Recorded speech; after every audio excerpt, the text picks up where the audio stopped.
Ngingakusho ngakunanazi lokhu. Uhulumeni ophethe we-GNU ugovuzela abahlali bakwaZulu Natal kahle kahle. Inhloboni ye statement le.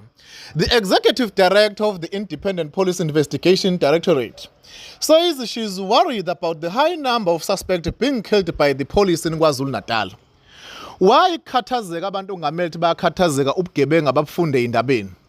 Asetheni nama lentuzana ama-civilians akhona lapha se-complain ekhona ngomphakathi. One thing they must know, ushamase sonke KwaZulu Natal thina esingesizona igebengu noma mhlawumbe esingesiwona ama-suspect asinayo inkinga nomsebenzi omuhle awenzayo. If kuno wrong doing noma kunabantu abathinteka ngephutha mhlawumbe baze badlule emhlabeni sithi dude emndenini wabo. Kodwa bonke laba bahambayo ilento lezo CIT nakuphi kwamarobhari asemakhaya theft yonke leyo nto leyo sithi umsebenzi omuhle mawuqhubeka umkhwanazi and angeke KwaZulu Natal ngoba ifana nama yama province ihlala ibuke mangabe secindezela umkhwanazi noma esezanywa ngandlela thizeni ukunqindwa noma ukuphuca amandla kaphethe ngoba umphakathi usathokozile phela umkhwanazi insizwa solokhaba khona ubala nje nga2 nga3 angeke uzwe kuthiwa mhlambe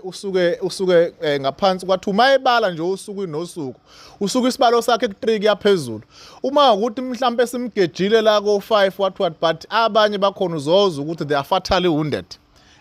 kufuna ukuthi noma baseyibhedlela nani babheka kalile so yini inkinga ulisabani iphoyisa ungesisona isigebengu shuthi mawusaba iphoyisa noma ukusebenza kwephoyisa uyazi ukuthi wena uyini noma wenzani kahle kahle abakakhalika abahlali and lento uhulumeni mangayiboni uma ngabe bake bamdistract umkhwanazi mhlambe baze bamphuca amandla noma position akakuyona uhulumeni oyolandela lapho noma loyo bevotela lapho aze bazi ukuthi into nje kuphela yomuntu owakhipha umkhwanazi emandleni noma wayewuminister ngalesikhathi leso senzo umchunu asifuni nakizwa nakuyibheka shuthi kahle kahle uyo compromise uANC kahle kahle ngoba istatement sothi wona kahle kahle uthi uyabuthanda ubugebengu abahlali bakhathazekile ama officials ubugebengu abuzwe indabeni lapha abahlala khona bazi nokuthi yini umuntu ingisho ingane yakhe ilahla ipeni ngaphandle kwesango khona nokhaya umemezayo kushiya ipeni kutholakala ipeni esangweni abazi ukuthi abantu baphila kanjani komlazi umasho inanda kuphi kuphi le ndawo lezimali okushaya soshanguve kuphi ubhekele ko Newcastle umphakathi uhleli libhojozi but kunabantu abasakhuluma ukuthi ba worried ngokufa kwama suspect abulawayo kwenzakaleni kahle kahle izwe lingabuseki South Africa kuphela lapho othi mawuhamba ebusuku usaba umuntu ungasabi inyoka noma isilwane umuntu into eyinkinga kuwena noma ithreat ongaba nayo umuntu hayi isilwane what is that inhloboni ka nonsense le uhulumeni and kuze kuvezwe kwipublic yini lenengaka kuphela ngoba into nje maku verified ukuthi umuntu uyanquma obulala ngenkemba makahambe ngenkemba asinayo inkinga naleyo nto leyo but uhulumeni angafaki umina emehleni kumphakathi wakwaZulu Natal efuna ukubona ukuthi wenza lokho abakubona ngoJuly 2021 unrest bawuphinde bakubona mangabe futhi sebezodisturb umphakathi ngoba umphakathi uhleli libhojozi awukwazi ukukhuleka kuneyindawo okwaziwayo ukuthi awungeni ngemonto ewukuthi hlanhla sokuzowashintsha ngisho ama number plate can you imagine uyi-NHL2 yongena emhlanga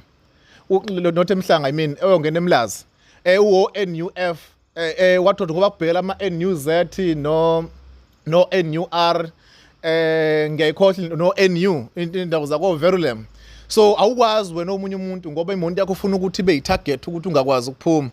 uhulumeni engabadlali ngabantu abahluphekile bakwaZulu Natal abaphila libhojozi mhlawumbe kwamanye ama province ke ngiyalibona igoli mhlawumbe ngakwenza abe successful but abamdedela umkhwanazi ayilimezi yetsheni umphakathi usathokozile kahle kahle kunabantu kunamhlanje asebekwazi ukulala ubuthongo uyacabanga kunomuntu abulala umuntu wakini niyamazi ukuthi uhlala laphi la eKasi